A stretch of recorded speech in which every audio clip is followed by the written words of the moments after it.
ஞாயிற்றுக்கிழமை காலையில் 5 மணிக்கு எந்திரிக்கிறேன். 3 பேத்துக்குமே பால் கொடுத்துட்டு இருந்தா எனக்கு ரொம்ப சந்தோஷமாயிடுச்சு. உடனே வீடியோ எடுத்து ஹஸ்பண்ட்ட காமிக்கணும் அப்படின்னு எடுத்து வச்சேன். அது உங்ககிட்ட ஷேர் பண்ணிக்கிறேன். ஏன்னா நான் ரொம்ப வருத்தப்பட்டேன் இல்லையா, மின்னு ஏற்றிக்கலன்னு.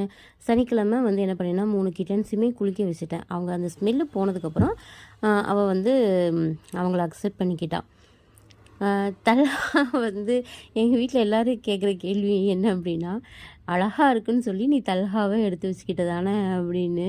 சத்தியமாக சொல்கிறேன், குட்டியில் எனக்கு தல்ஹாவை ரொம்ப பிடிச்சிருந்தது. அதனால் நான் எடுத்து அவனுக்கு தல்ஹான்னு அப்போவே பேர் வச்சுட்டேன்.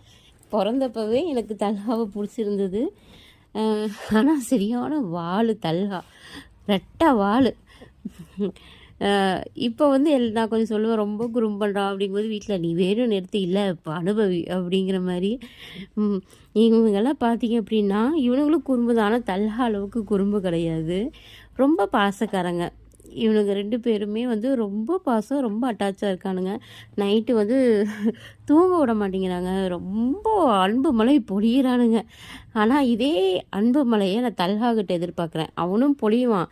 இந்த மாதிரி கூட்டமாக இருக்கும்போது அவன் என்னை கண்டுக்கவே மாட்டான். அதே சிங்கிளாக தனியாக இருக்கான் பாருங்கள், அப்போ வந்து என்கிட்ட அவ்வளோ கொஞ்சுவான். அவ்வளோ நடிப்புக்காரன், அவ்வளோ நடிப்பான்.